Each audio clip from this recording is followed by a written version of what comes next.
Non-stop Vikings talk. It's Purple Daily on Score North and ScoreNorth.com. Vikings Vent Line. What's going on, everyone? Declan Goff here, taking you through another edition of Vikings Vent Line. Of course, it's the off-season edition. We do this every Sunday, 365 days a year for the most part, right here on the Purple Daily YouTube channel. I like to talk to as many Vikings fans as I can throughout the off-season. I got Tyler and Kyle queued up here to talk little off-season topics and draft speculation and whatnot. Excited to chat with them on what the Vikings could do here. Draft's coming up in about a month. The first wave of free agency has kind of come and went, so excited to talk with them. If you want to get in on a future episode of Vikings Vent Line, though, shoot me an email. It's vikingsventline@gmail.com. vikingsventline@gmail.com if you want to get in on a future episode. Would love to talk to as many Vikings fans as I can. During the regular season, of course, Mackie, Judd, and myself bring on fans to discuss the game, the highs, the lows. So if you want to get in on one of these off-season editions, we're a little less than a month away from the NFL Draft, too, by the way. That'll be at Park Tavern here in the Twin Cities. It's in St. Louis Park. It's a quick little suburb jaunt down Highway 394 for those not in the Minneapolis area. So it's really close to downtown. It's a 10-minute Uber ride, 10-minute car ride, however you're getting here. So come check that out in about a month. We'd love to talk to as many Vikings fans and meet as many of you as possible. So go check that out. And also shout out to our friends at Dennis Kirk and DennisKirk.com. Motorcycle parts, accessories. We're getting closer. Okay, to riding season here in the Midwest and in Minnesota. If you want to stock up on some great accessories, some great apparel, go check out Dennis Kirk and DennisKirk.com if you would like to check them out. They're a great sponsor of Purple Daily and Score North. The more we help out our sponsors, the more we keep the lights on here at Purple Daily. So appreciate them as well. All right, let's get our guys in here. Let's get Tyler in. Let's get my guy Kyle in here. They're going to talk a little bit of Vikings offseason with me. Boys, what's going on? Kyle, how are you? Good. Nice. Ready Tyler, you're in Prior Lake. How's it going over there? Pretty good. And the rain's not hasn't started yet. Yeah, I know. It's we're pre-recording this, and yeah, hopefully it doesn't get too much dumping of snow. Twins opening days in like 5 days, at least from the home opener at Target Field. We'd like for it not to be completely freezing cold. We'll certainly see what happens there. Kyle, where are you calling from? I'm calling from Renshaw, Minnesota. I actually work in Cloquet, Minnesota, so I'm probably about 2.5 hours from the cities north. Yeah, you're like what, another hour from the border of Canada? About hour to 2 hours, I would say. Okay. Yeah, I'm certain a lot of the Vikings fans that live outside of Minnesota are like, where the hell is Cloquet, Minnesota? And luckily for at least Tyler and I are like, oh, okay, we know where Cloquet is. It's like the next city after Duluth, I'm pretty sure. I'm guessing there a little bit. But yeah, okay. So a couple guys from Minnesota. Typically, I get people from all over the country. So this is actually the rare Vikings Vent Line where it's actually two dudes here in Minnesota with me. So I'm excited to talk to you guys. This should be a fun show. Excited to be on. So boys, the draft, as I talked about, coming up here, a little less than a month away. The Vikings have the 23rd overall pick. They don't have a second round pick as it stands right now. I believe 5 picks in the draft. So I'm going to ask just kind of a broad question. Kyle, I'm going to start with you. What do you want to see the Vikings do at the draft this year? So I think this year I would actually like to see them, if they can try to trade up for a quarterback, but not like give away your soul for one. Because, I think there are going to be other options next year as well. Actually, I would actually like to see them if, there's a bunch of wide receivers from first all the way to the 4th round. It's pretty deep. So, I think Zay Flowers would probably be a great wide receiver too to Jefferson. But if you could trade back and accumulate that extra second round pick, so that way you could have, like I did a couple of mock drafts today and yesterday where, I was able to trade back with Indianapolis for like their 35th pick, and I would gain a second round pick for next year. So actually use ammunition for next year to trade up for Drake May or one of the other top stud quarterbacks in the draft. I love it. So you're already doing mock drafts for yourself. That's awesome. So mocking away. We try to do it every day here on Purple Daily. So love that you're getting in on the mocks as well. Tyler, how about you, man? What do you kind of want to see the Vikings do at the draft this year? Yeah, I agree with Kyle. I think wide receiver is probably the most pertinent position because they haven't addressed it in the offseason at all. In fact, they've cut it with getting rid of Thielen, which was justified. He clearly wanted to be a bigger impact than he was. But yeah, I've done mock drafts as well. I like the PFF mock draft format. Usually Addison and Flowers are there around pick 23. But yeah, if you could trade back and get a second round pick, but trading up for quarterback, as long as it doesn't cost you a lot, you've got JJ, Jarrison, Hawkinson, nice talent, maybe Asamoah, Booth, and Scene, and you don't want to sell the farm and, handicap your roster by giving up the future. Yeah, that's a little bit of a pickle they're in a little bit. So do they want to trade up if like Will Levis gets to, let's say, like 15, 16? Do they want to trade up there? Kyle brings up the point of, do you not want to, although, give up, future ammunition to do that quite yet? Where you could rather just stay at 23, maybe get a Jordan Addison, maybe get a Quentin Johnston, maybe you can get a nice wide receiving weapon to kind of complement Justin Jefferson and TJ Hawkinson. So there's a few different paths to potentially take there. So I kind of get the sense that obviously trading up for a quarterback, if the stars align, you guys are both kind of for it, but you don't have, it's not necessarily set in stone that they should absolutely 100% go after and do it. So wide receiver, right? Is wide receiver kind of the area you guys would like to see addressed at the draft? Yeah. Then, if you can fill out the rest of your roster, with like linebacker, cornerback, defense interior, I think those, maybe get a running back too, if you don't have Cook this year, because you're going to have someone else other than Ty Chandler and Madison. I think, there's a couple of mocks where you can get Dwayne McBride. He's a pretty fast guy. I actually landed him in the 4th round, Tank Bigsby in the 4th round, which I think that would be a good value pick, if he falls that far. Yeah, that's also a good one there. I mean, if Dalvin Cook gets moved, what do they want to do with the future at running back? Could they could give it to Alexander Madison as, I guess, his RB1, but could they take a day 2, day 3 back to maybe be like the next complimentary piece? That one's really interesting. Like, I don't know what they're going to do at Dalvin. He's making a lot of money. In fact, when you kind of combined him and Alexander Madison, the two of them, the Vikings are paying like the second most money to the running backs of any team in the NFL, which I don't absolutely love. Tyler, what do you think? Do you think Dalvin Cook's on the roster by week 1 of next year? That's tough to say. I know I saw a report today that they're with the ASU running back who last year had over a dozen touchdowns, 1,200 yards on the ground. Really good down there. Dalvin Cook, he had one good, full season finally.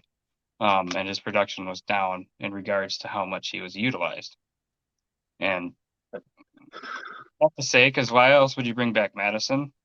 Right. If you weren't planning on getting rid of him, you wanted that insurance before you actually traded him. And obviously right now with recovering from that shoulder surgery, he's not going to pass physical. Yeah, so, that's another awkward part. Like, are they, if with his shoulder injury, which he's fine to have the surgery, it makes things kind of difficult from passing a physical side. So can by the draft, can he okay a trade? Can the team take the risk on with it? There's a couple other hurdles that they're going to have to handle there if they indeed move on from Dalvin Cook. I would like to see them do so. I mean, at this point, I think it's his time. He was a great running back, but I'd rather just turn it over to Alexander Madison, give a rookie some carries here, see where it goes from there. Sticking with the draft here for just a little bit, last year's class. So obviously Lewis Scene's coming back from a pretty gruesome injury. They had some other injuries or ineffectiveness from Andrew Booth or a Caleb Evans. Do you guys see last year's draft class being able to step in and kind of fill some of those holes? Kyle, how do you kind of look at the last year's class, and do you think it can actually still make an impact on this year's team? Yeah, so, when I kind of look back at that draft, I kind of understand why they traded back to Lewis Scene, but I thought they would kind of got a first rounder for this year. I was like, holy smokes, they dropped back 20 spots in the draft, and they didn't even get a first rounder for this year. I thought that was kind of like, I didn't understand that. I was kind of like questioning. I think I was on a midnight shift, and I was like, are you kidding me? Like, am I hallucinating right now off a midnight shift? Is that all they got was, just, 1 or 2 picks, in that draft? Yeah, I guess I didn't understand it, why they did it that way. I think they should have been able to get more, because then they can use that this year to draft their quarterback of the future, So I guess, I was kind of questioning that. But, when you look at Andrew Booth, it's kind of hard to tell, like, how good they're going to be. Like, you've seen really good flashes from a Caleb Evans, which I'm super intrigued by. Asamoah, he seems like a really good linebacker as well. I think Flores will be able to get the most out of these guys, as in last year they just it's like they were kind of kicked aside from Donatel, like, oh, I'm just gonna trust my veterans to take care of it. But you could tell they were so slow last year. Mm-hmm. Yeah, So they need some speed on that defense, right? And you kind of hope those younger guys, the Scenes, the Booths, Evans, Asamoah, can kind of step up and kind of have that speed element that they didn't have last year. Before we get to free agency, Tyler, what about you, man? Do you kind of think that class can still make an impact for 2023? Yeah, I think that it's going to make a big impact in this upcoming season. Both all three of them, Scene, Asamoah, and Booth, they all excel in speed and hitting, which is a big part of Flores' defensive scheme. They're very fast, they're very physical, and they hit hard. And with constantly moving around, you need positionless players, kind of like how Scene and Asamoah are both viewed as linebacker safety hybrids. And yeah, I agree. I wish they would, in the draft last year, trading back all that way and not getting a first round for this year. They could have stuck there and gotten Jameson Williams, and guess what? Your receiver room is set for the next 5 years. Yeah, I hope Quase kind of learned a little bit some of the lessons there too, because the fact they were able to drop back 20 spots, I don't think they made the best trade there with the Lions potentially. I think the Packers trade was fine to a degree, but the Lions one was a little confusing too, that they didn't get more for that selection, especially too when the Vikings just could have taken Williams, could have taken Kyle Hamilton. There was great players on the board there that they could have obviously just taken.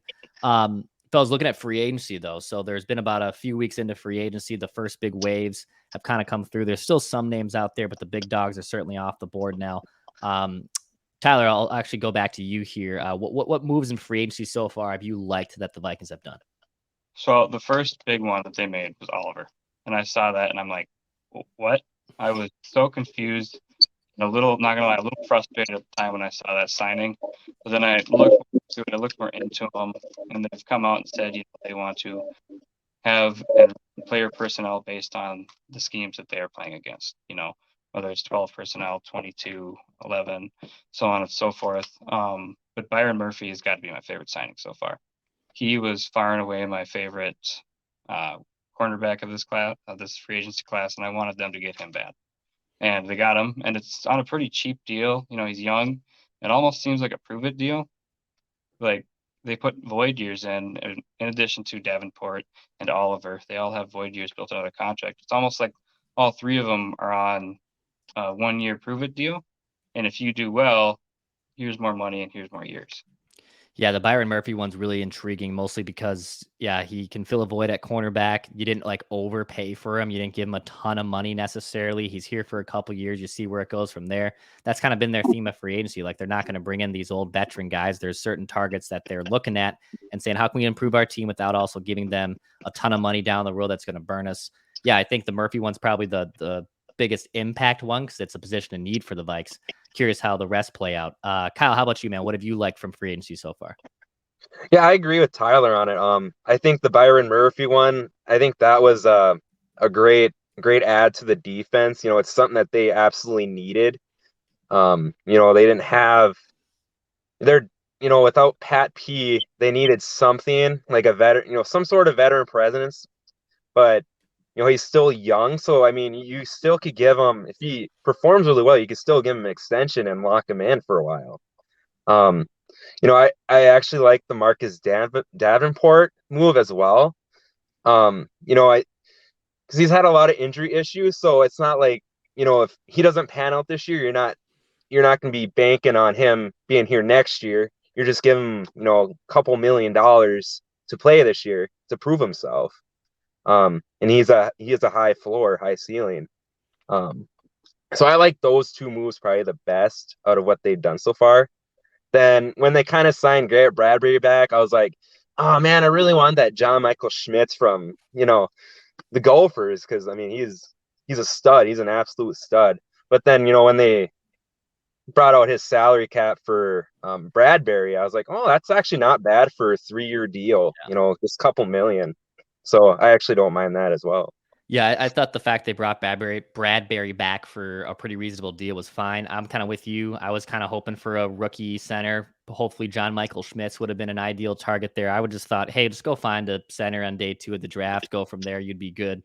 But the Bradbury deal is just so minimal that, I mean, even if he's somewhat of the player in between that he was last year, where it was a career year, and the player that was kind of more of a disappointment in his first 3 years, if he can find that consistent middle ground between the two, then yeah, he's a fine center. Like, and you didn't overpay for him, and you can still find one in the future. Davenport, it's kind of like this defensive line insurance. If one of these guys in Zadarius Hunter gets traded or cut, or obviously Daniil Hunter, if I don't think they'll trade him, but that's another interesting avenue to go down. But like Davenport is a good player, gets a lot of pressures, might not get the sack totals that a lot of people like, but brings a ton of pressure. You need as many as people as you can on that defensive line. So I really like that move as well. We'll see what happens here. Are there anyone else in free agency, though, like that you're looking at, or maybe even trades that the Vikings could go after and get? Tyler, how about you? Yeah, I really wanted them to go after DJ Chark. I know he had a bit of an injury problem, and like playing a full season was a bit of a problem for him in his career so far, but he fit the mold of what they were going for. Listen to you guys talk about it. He fits the mold identically, like perfectly to what they want. He's young, he's fast, he's big, and he's a wide receiver at a position of need for the Vikings, but he's obviously gone. That would have been awesome, right? I mean, that would have been ideal because he like barely signed too. Like, it was a small contract. It definitely could have been in the cards. $5 million, but didn't he have he had an ankle surgery or something towards the end? He's coming off of surgery, so that part's going to be a little tricky for him. But Chark would have been nice. That would have been a nice one for them to try to go after and get another supplemental wide receiver there. Kyle, how about you? I actually wish they would have. I kind of understand why they did. Oliver. I guess I was kind of like Tyler too. I was like, why are they signing another tight end? But then I kind of thought of, the system that O'Connell's trying to run. He probably wants that type of threat running, someone like a running tight end. But I wish they would have put that money towards another quarterback, I guess. Mm-hmm. So that way during the draft, all you would have had to draft was your linebacker, your wide receiver, running back. You wouldn't have to maybe draft a cornerback in the draft. So now you're going to have to draft a cornerback probably later in the draft somewhere and hoping that he pans out as well. And when when you got a Caleb Evans, Andrew Booth, they're not proven commodities yet. So I wish they would have done more to get a cornerback in free agency, like Cameron Sutton. And, you let him go to the Lions, which is wonderful. So now we have to deal with them twice a year. Yeah, I feel like Vikings fans are going to lose their mind if they take like Deonte Banks in round one. He might be a great player. I who knows? But I feel like the Vikings fans are just so sick of cornerbacks being taken there that you probably could have outsourced those resources, to your point, of Oliver, and taken a corner or put it in another free agent cornerback for them too. Yeah. So Vegas over under set the win totals already for next season. The Vikings right now are at 8.5 wins. Now this is before the draft. Again, free agency can still play out to a degree a little bit, but I'm curious how you guys kind of look at the Vikings win total right now. Gut feeling. Tyler, I'll start with you. What is your gut feeling telling you that how many wins could the Vikings rack up in 2023? I think 8.5 is pretty fair. If you look at all their 1-win losses last year, realistic expectation, I'd say 10. Okay. But if you look at all their 1-win or 1-score wins they got last year, I think it was 11, right? Yeah. The chances of that it was absurd. It doesn't happen. And then having the greatest comeback points-wise in history against the Colts, that's not going to happen again. The defense is going to be better, hopefully. The offense will be another year in, so they'll be more fluid. So I think statistically and ranking-wise they'll be better, but I think record-wise they'll maybe take a couple wins less. Yeah, 8.5 kind of seems pretty fair for them. Curious to see where they regress and what areas, to your point of 1-score games and clutch moments. Yeah, that's probably going to regress. And then how does that affect their overall win total? Going to be really interesting. Kyle, how about you? 8.5 wins right now. Where do you kind of see them sitting by the end of the regular season next year? Well, I'm over 8.5. I was kind of thinking about it today. I'm like, with kind of their schedule, KC, that's probably a loss. Philadelphia, that's probably a loss. But then, rest of the teams really don't necessarily scare me, perhaps. So I was kind of thinking more like the 10, like Tyler was thinking, 9, 10 wins. So it's gonna be a couple wins less, but I think even if you have an average defense, I mean, you're probably gonna still make the playoffs, and you probably still make some noise in the playoffs. which I think that backfired. That hurt them this year. This last year against the Giants, their defense was horrible. And I sat there for that first quarter. I'm like, okay, the first drive of the game, we scored, then they scored. I'm like, okay, if we can go down and score another touchdown, and if our defense can't stop them, this is how this game is going to go. It's going to be blow for blow, and it's exactly what happened. Yeah. Then I remember I was hanging ceiling tile up in my house in the basement, and then Kirk Cousins does his check down and 4th and 8. I was like, "Are you serious, dude?" So I turn off my TV and I go right back to my ceiling. I just kind of shake my head. She's like, "What was that?" Yeah. Well, you had all these clutch throws during the regular season, then you do that. So then my wife, she asked me, she's like, "So did the Vikings win tonight?" I'm like, "What do you think happened?" Yeah. She's like, "Oh, it's probably a loss then, right?" She's like usual for a Vikings fan. I'm like, "Yeah, don't rub it in my face right now. I'm not happy." Yeah, man. Your significant others, your wives, they're brought into this tortured mess. They can kind of just read their significant other's face and know if they win or not. You figure it out pretty quick. Absolutely. Yep. I think 8.5 wins is fair as it stands right now. They should be a 9 or 10 win team. We'll certainly see what happens. The draft's gonna be really interesting too to obviously see if that affects that line up or down the other way. Fellas, before we wrap up here on Vikings Vent Line, anyone you want to shout out? Do you have any other last take that you need to get off your chest? Kyle, I'll go to you. So I don't know if you guys seen that report from I saw it today. I can't remember where it was from. It was from San Francisco, California. Mike Florio was talking about that the Vikings were talking with San Francisco at the combine about possible Trey Lance, Kirk Cousins, which I'm sure this is going to be all over the news, eventually. But, I actually could see that happening. Mm-hmm. You're getting rid of a huge payday when you're just going to start next year, maybe anyways. So why not try to take a Trey Lance, try to see if you can get anything out of him this year? Then, if nothing happens this year, at least you probably still could have a decent draft pick next year and trade up again. Yeah, I think we're going to talk about that on the Monday edition of Purple Daily. But yeah, of course, it comes out that San Francisco's still interested. Been kicking around that idea for like 2 or 3 years, it feels like. We'll see what happens there. Obviously, I think the bigger dominoes have fallen, but maybe at the draft, some things change. Who knows? Going to be a chaotic here next like 3 to 4 weeks. Tyler, how about you, Ben? Any last take? Anyone you want to shout out here? Yep. Well, I got 2 takes, and then a couple people to shout out. I'll feed off of the Trey Lance thing. So I was listening to your guys' podcast talking about Mackey going over the 6 possible QB future things that could happen with the Vikings in the future. And I think the most likely to happen is to draft quarterback next year. But the most intriguing and hardest to get to happen is trading Trey Lance and a 3rd-round pick for Kirk Cousins, because you got to get Lance, or you got to get the 49ers on board. You got to get Cousins to waive his trade clause. And it's a win-win, because if you get Lance, you got 3 years of contract control, which it's only 3 years. It's not 5. But then you got your franchise guy. Right. And at the same time, if he doesn't pan out, you likely have an early pick in next year's draft because he didn't pan out. Mm-hmm. So that's kind of a win-win to me.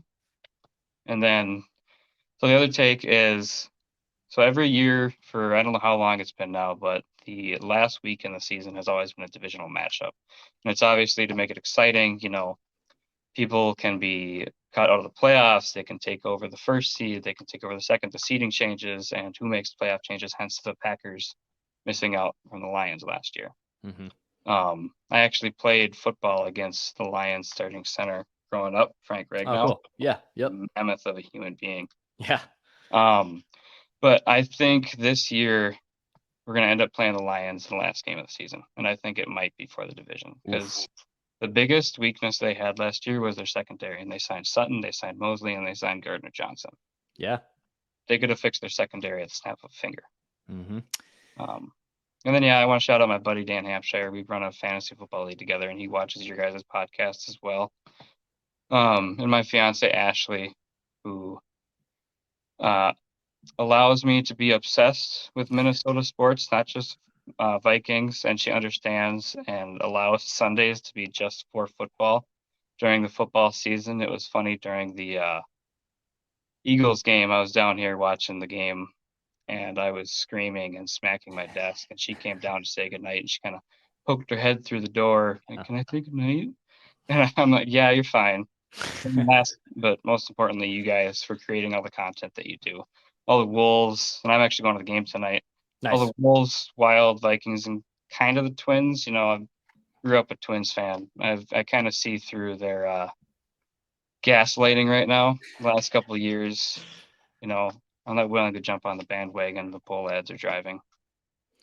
Yeah, man. All good stuff. All good stuff. Thank you for the shout outs. Shout out to your wife too, to putting up. Shout out to everyone's fiancés and wives for putting up with us. That's kind of how that rolls as a Vikings fan. The Lions thing's interesting. Yeah, they're coming. They've fixed a lot of their holes in defense, so it's going to be a really tight race probably in the NFC North between those two teams going forward. Excited to watch it. Fellas, thank you so much for coming on Vikings Vent Line. I appreciate it. If you want to get in on a future episode, shoot me a note. It's vikingsventline@gmail.com. We're back at full strength on Monday. Hit that subscribe button where you want to see the Vikings win a Super Bowl before we die.